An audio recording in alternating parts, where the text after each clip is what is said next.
राधे राधे भक्तजन।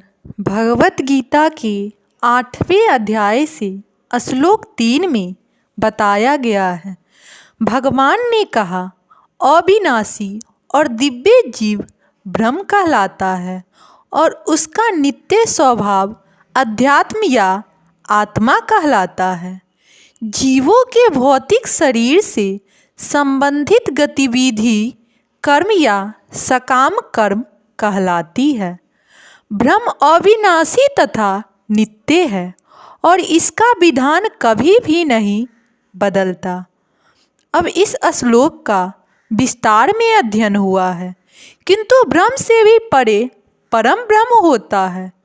जब ब्रह्म का अर्थ है जीव तथा परम ब्रह्म का अर्थ है भगवान। जीव का स्वरूप भौतिक जगत में उसकी स्थिति से भिन्न होता है। भौतिक चेतना में उसका स्वभाव पदार्थ पर प्रभुत्व जताता है, किंतु आध्यात्मिक चेतना या कृष्ण भावना मृत में उसकी स्थिति परमेश्वर की सेवा करता है। जब जीव भौतिक चेतना में होता है तो उसे इस संसार में विभिन्न प्रकार के शरीर धारण करने पड़ते हैं। यह भौतिक चेतना के कारण कर्म अथवा विविध सृष्टि कहलाती है।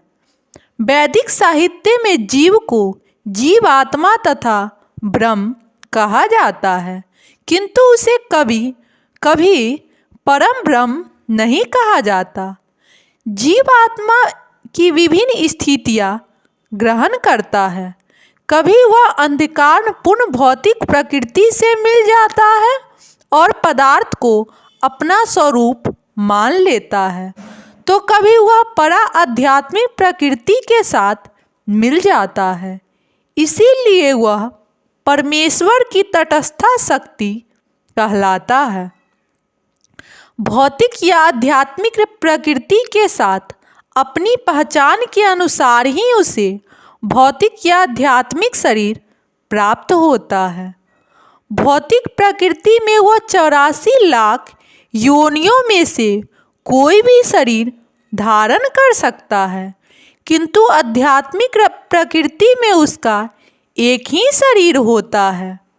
भौतिक प्रकृति में वह अपने कर्म के अनुसार कभी मनुष्य रूप में प्रकट होता है, तो कभी देवता, पशु, पक्षी आदि के रूप में प्रकट होता है। स्वर्ग लोक की प्राप्ति तथा वहाँ का सुख भोगने की इच्छा से वह कभी कभी यज्ञ संपन्न करता है, किंतु जब उसका पुण्य क्षीण की इच्छा से वह कभी कभी यज्ञ संपन्न करता है, किंतु वह उसका पुण्य क्षीण हो जाता है। वह पुण्य मनुष्य रूप में पृथ्वी पर वापस आ जाता है। यही प्रक्रिया कर्म कहलाती है। छंदो उपनिषद में वैदिक यज्ञ अनुष्ठानों का वर्णन मिलता है।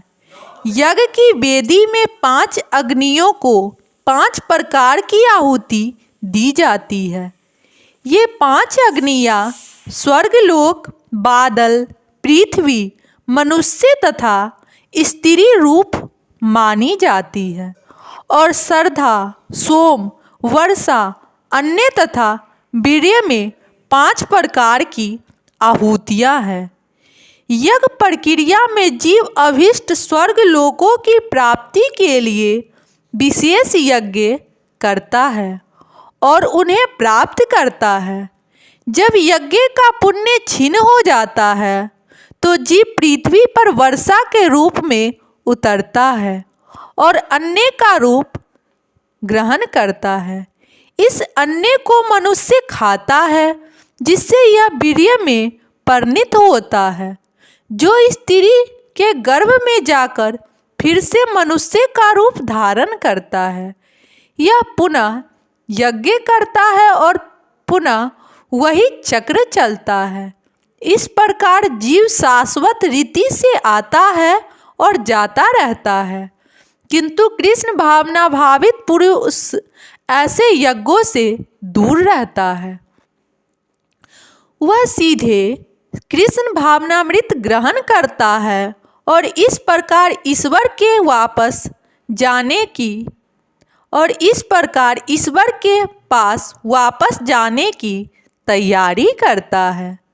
भगवत गीता के निर्वेशवादी भाष्यकार बिना कारण के कल्पना करते हैं कि इस जगत में ब्रह्म जीव का रूप धारण करता है और इसके समर्थन में वे गीता के 15वें अध्याय के 7वें श्लोक को उद्धृत करते हैं।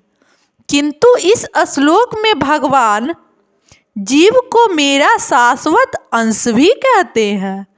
भगवान का यह अंश जीव भले ही भौतिक जगत में आ गिरता है, किंतु परमेश्वर मतलब अच्युत कभी नीचे नहीं गिरता।